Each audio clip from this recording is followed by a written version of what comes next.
Welcome to the Daily News Network, and today you're on a mission with Jack Sears, where we visit with local businesses, entrepreneurs, and leaders of nonprofits to explore their mission and how they're bringing that into reality.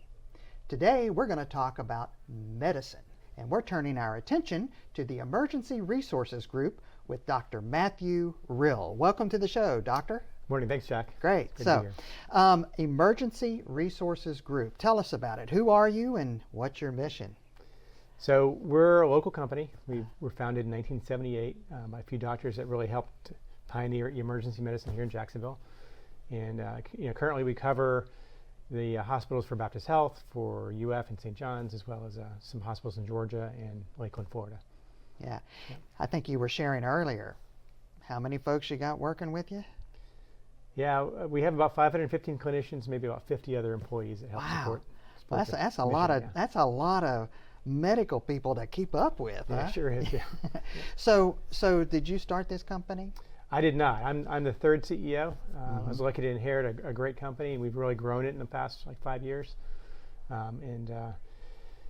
We enjoy taking care of this community. It's special to me because I grew up in Jacksonville. And Okay. So I was living here in the early 70s and 80s and moved back in 99 for training. And so I love being able to give back to the community because it's one I hold dear. And I also love how Jacksonville has changed. And when I was a kid, it was a much different city than it is today. And I just wouldn't move away now. It's terrific. Oh, that's great. Yep.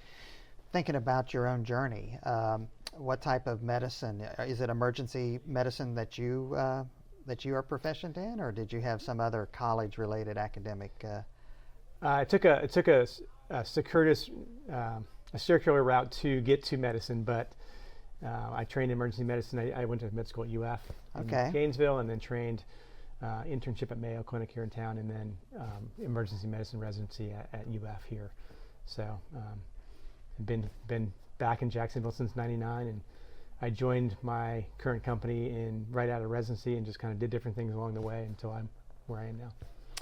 Yeah, here on the First Coast and in Jacksonville in particular, I think we're blessed with good options for healthcare and the medicine that is available to our options. Of course, not everybody can afford it, right? So we're constantly looking for ways to help those who can't afford. But this is a giving community.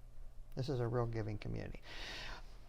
As a CEO of an organization, we talk about leadership acumen at times. Any leadership food for thought you'd give to a fellow CEO who's running a business, whether it be yours or some other? Sure. I think for me, it's all about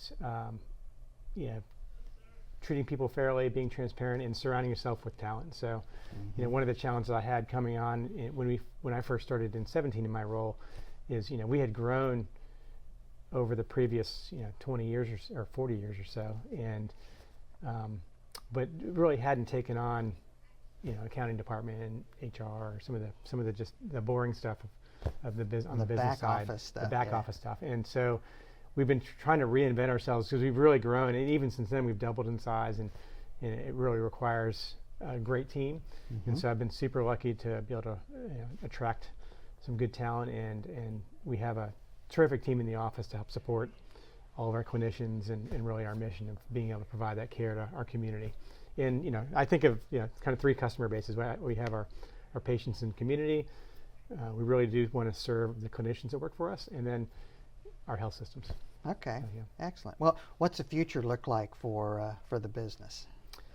One of our big focuses right now is really building a group for the future, and so that has a lot of meaning, and some of it's, again, boring stuff like data warehouse and analytics, and being able to really see what level of service we're providing and what kind of patients we're seeing, and some of it's looking at how do we improve the work environment for our docs. And so we spend a lot of time trying to create the best environment to work in to be able to provide the best care. And so the thing I'm really excited about right now is honestly, it's artificial intelligence, and I think we're starting to see that its use cases here now, and we're going to be introducing AI scribes in the next month or so. And I think that's just going to be the tip of the iceberg for healthcare. I really hope that this is the one time where computers will help us reduce our work tasks and improve care. Yeah. Excellent. Well, listen, you've been a fascinating guest, and thank you for joining us today. How would our audience or those looking in on this interview connect with you, Doctor, and your organization to learn more? Sure. So our website is www.ergjax.com. Okay. You can find us there. You can find you there. Well, great. Well, thank you so much for joining us today. All right, thanks, Chuck. Yeah, good. That's it, folks. That's the time we have here today, and you've been on a mission with Jack Sears. I hope you've learned something new, and I hope you learned something that will help you or someone else in the community. If you'd like to learn more about Dr. Rill and his organization and a host of other things that are happening in our community, be sure to visit thedailynewsnetwork.com and watch this interview again and a host of other things. Until we get together next time, here's wishing you good health, much happiness, and remember, treat each other the way you'd like to be treated.